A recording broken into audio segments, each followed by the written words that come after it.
Hi guys, it's Sophie. So today, finally, I'm going to be doing my review of House of Leaves by Danielewski. Now, first off, this book is very heavy. I will hold it up at certain stages to show you certain points in the text because that is important, but I'm not going to be holding it up for the most part.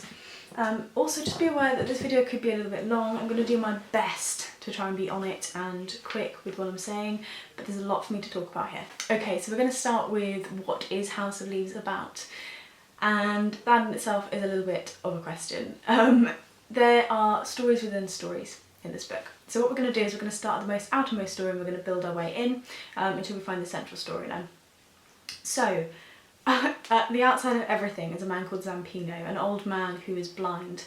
He lives in a sort of quite downtrodden sort of building, and no one sees him ever so much. The people who live in the building might see him sort of pottering in and out, and lives a sort of quite eccentric life. Now, we don't enter into his storyline until our next layer of characters, a man called Johnny Truant, steps in. Now, Johnny is this sort of typical sort of LA waster. He only really cares about having sex with women and about sort of taking drugs, getting drunk, sort of party lifestyle. And he stumbles into this man's home after this old man has found to be dead. So the old man has died, they've moved the body, and him and a friend called Lude end up going into this old man's property and sort of really just having a bit of a nose. And Johnny finds in this room a large box, a large chest that's full of very strange writings, which he removes from the house or the apartment and begins to go through. And in this we then find the next set. So it appears that Zampino has been writing a textbook based on a film.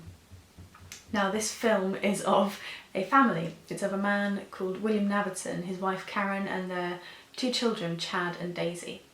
And the way that this sort of text is put together is as though it were real, as though it's sort of a critical text of this film. The film itself explores the family's relationships and the relationships to their house, their place of dwelling. And this is the central sort of part of House of Leaves. We're not going to go any further sort of eggshells in. But the house itself is quite a complex sort of idea. The way that I think is easiest to explain it is if you've ever had the nightmare that you're in your own house and you find an extra door, the novel is about exploring what could be behind that door.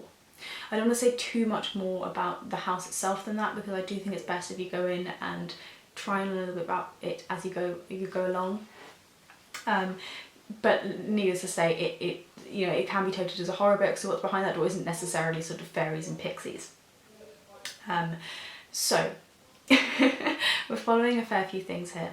Now, the way that the book is actually put together is we have sort of different text delineations. So I'm going to go for a bit at the beginning. You have sections where you have the sort of typical textbook style. You've got some footnotes down the bottom and some citations. And then you have these sort of large walls of text like this in a slightly different font. That's actually a Courier font, which is Johnny Truant when he's speaking. And essentially then you have, every now and again you'll have, let me see if I can find some, okay, it's going to be quite hard to see, but there's a single line here that says German for building plan just down the bottom. And that is kind of the icing layer, that's called the editor, who's clearly gone through the record afterwards and is adding their own sort of notes in to assist the reader. So, we've told you a little about who's in this and a little bit about what it's about. It is a big old book, as I said, so I'm never going to be able to cover everything. However, we're going to run over a few sort of central things about the book. I think looking at the first section, so the house, and looking at Navi and looking at Karen, their storyline is very focused on family, on interpersonal relationships, on sort of closeness of that family unit, of the interruptions and the things that come into the family unit, the way that families deal with tragedy, the ways that families deal with loss, the different ways in which individuals face certain challenges, and the ways in which we show our sort of innermost selves by our approach to something that is awful. Also the sort of the I suppose, the sort of solidness of personality traits that carry through, so despite efforts to change, they may remain the same. Now, it helps to know that Navi is a photojournalist. He's used to very extreme circumstances. He's used to approaching danger when he finds it, to try and find out what's at the core. And this is something that very much plays into that storyline. Karen, in contrast, is someone who doesn't enjoy that part of life. She really wants this solid, stable existence that really Navi can't really give to her. Now, we're going to go one layer out, we're going to go to Johnny. Now, Johnny I've always struggled with, I have to say that. I don't like the way he's written, and I don't enjoy him as a character. I did find myself throughout this book wanting to go through Johnny's bits faster because I wasn't enjoying sitting down and listening to his voice. I do think that's intentional. I'll go into a little bit about why I think that's done. But Johnny is essentially a sort of slightly broken sort of individual. And he's filling his gap in his life, his void, with these meaningless activities, with this sex, drugs, alcohol, sort of on repeat essentially, and nothing really ever changes. He does have some surface level relationships with the character called Lude, who I mentioned. He finds Zampino's chest with, and also there's a prostitute called Thumper that he calls her Thumper, that he becomes a little bit sort of enamoured with, and she pops up throughout the story. But he is a very surface level character. There's really not much depth to him. I will, as I say, talk a little bit more about that. He plays, I think, to some extent, a middle authorship role. We'll go into that a little bit in a second. Zampino is sort of a relatively sort of ethereal character because we hear from him in that he's writing the text, but we don't hear from him in the I perspective. So he's a little distanced from us, but we feel as though we know him quite well. Okay, so I'm going to talk a little bit about authorship because I accidentally stumbled into that a little bit. So we'll start with that as a theme. For me, authorship is one of the main themes in House of Leaves. You've heard me talk about how there's all these layers. And what I think a lot of these layers are for is our characters are very unreliable. So we have an old blind man living in a house by himself who doesn't really have any social interaction. It doesn't seem as though this film was real, and some of the things he's quoting aren't real. He's, quite notably from the beginning of the book, unreliable. Johnny's probably the most unreliable character. The first story he tells us is how he makes up stories to impress people. So as readers, we're on edge. We already know we're following a story from one character who we don't have any reason to verify what they're saying, and another who we know lies. And that's a very odd experience of going in and not finding a single unreliable point, but actually finding sort of everything you have is unreliable. And yet the story of Karen and the story of Will Navidson is incredibly genuine, which gives you a sort of disconnect in terms of who do I believe, because this story at the centre and this sort of genuineness of the characters in the middle in this family unit feels so real. It's hard to keep suspending that belief of how much should I believe, how much should I know, how much should I go into. The role of the editors, I think, is really important as well, because you never really know which side they're on. You never really know as if the editors are on the side of this entire thing being fiction and editing a work of fiction, or whether they're on the side of what's happened is real and they're editing a textbook. That is really important to me. That I very much enjoyed looking at that this time. And obviously, we have another sort of meta-ness. We have the author, i.e. Danielewski, who it's easy to forget in all of this, but how reliable is what he's writing down? And I think that is a sort of circle, is what I think one of the core things is. It's one of the things that makes it a really uncomfortable reading experience. And the next thing I wanted to jump into is about this book and what I would call the impact on the reader. So there's a lot of things in here that the reader is asked to do. Now the text itself, that's what most people talk about when they talk about House of Leaves. The text itself is strange. So you have some pages which have an awful lot of blank space. You'll have some pages that will have sort of this odd claustrophobic text effects. You have some that just slide straight off the page.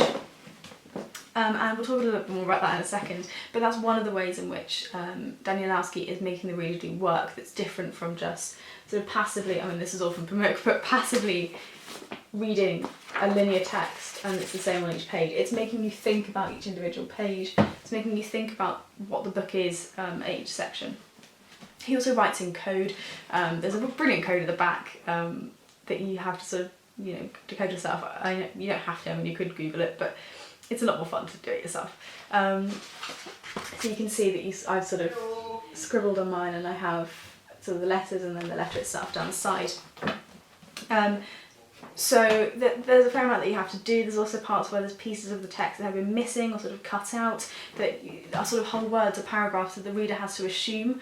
And there's an awful lot of impact on keeping the reader actively engaged in putting together this text and not allowing you to become a passive part in this whole novel. You're drawn in too. That point is what I loved so much about the book when I first read it, the fact that the reader is made to be part of the novel and doesn't have a choice but to be. And that ties in quite neatly with what I think is the last sort of main theme, which is complex to explain because I think reading the book very much helps, but obviously I'm not expecting that everyone who watches this is going to sit down and read the book. A slight pause for interruptions. But so I think one of the absolute main themes of this book is the sense of build your own theme, build your own meaning. It plays into the house, it plays into sort of every aspect of this. You're asked to engage to such an extent that you have no choice but to bring your own personal sort of feelings, your own personal experiences into this text and see what it is you want to pull away. And I'm fully aware, as I'm talking about this, that this isn't something that every reader's going to want to do. This isn't something that's going to appeal to everyone. And Adam and I had a long conversation about how this is very much of its time and how it's very much sort of that postmodern sort of just early 2000s timing. And probably it doesn't resonate so well with the readers of our time who are more into sort of that contrast of realism and magical realism, which is getting really popular at the moment. But I think it's well worth the read. Now, thoughts on a sort of post-it note. I did enjoy the book, I didn't love it, which is a shame because I loved it the first time I read it. I think the reason why I enjoyed it but didn't love it was because I had seen it before. So the first time that I read this book, this was my first taste into challenging the way that I was reading and really beyond sort of like The Great Gatsby, my first look at really unreliable narration. And I found both aspects, playing with the text and pulling it apart and engaging the reader and putting that pressure on, to be so effective for me to just bring a whole different level of reading experience to a text, and that excited me so much. Now I still have a very, very soft spot in my heart for this book, but I think on my second read through I found a lot more flaws. I think realistically Johnny's character is too unlikable to make the book readable. I think that was one of the hardest things. I could have happily read through the textbook itself, Zampino, but I'd hated reading through Johnny, and that's really an issue. I did find as well that I did quite enjoy sort of making my own notes throughout the text. I think that was useful, so I sort of have throughout it, I'm trying to find somewhere, I've got maybe a couple, but whatever. I have read where I'm underlining a passage that I think is important, and then I have sort of black sort of comments, feedback notes that mean that when I read this again, because I'm sure at some stage I will, I'll have another layer of authorship and thoughts to take into consideration, which is past Sophie, which I thought could be quite fun. I don't know that I've been as coherent as I would have hoped to have been, but I do hope that I've given you some idea of what I think about this book and some idea about the themes within this book. Let me know if you've read it, let me know if you think I'm completely wrong, because I think that may well be what you guys think, because it's so individual, but it'd be really interesting to know. If you haven't read the book and you're looking forward to reading it, I've done my absolute best, try not to have any spoilers in there at all, so hopefully you're still intrigued and you're still interested in reading it. It's been really fun chatting about this book, and it's been really fun having the time and space to reread it and think about it properly, so hopefully you've enjoyed this video too. I'll see you soon in my next one. Bye bye.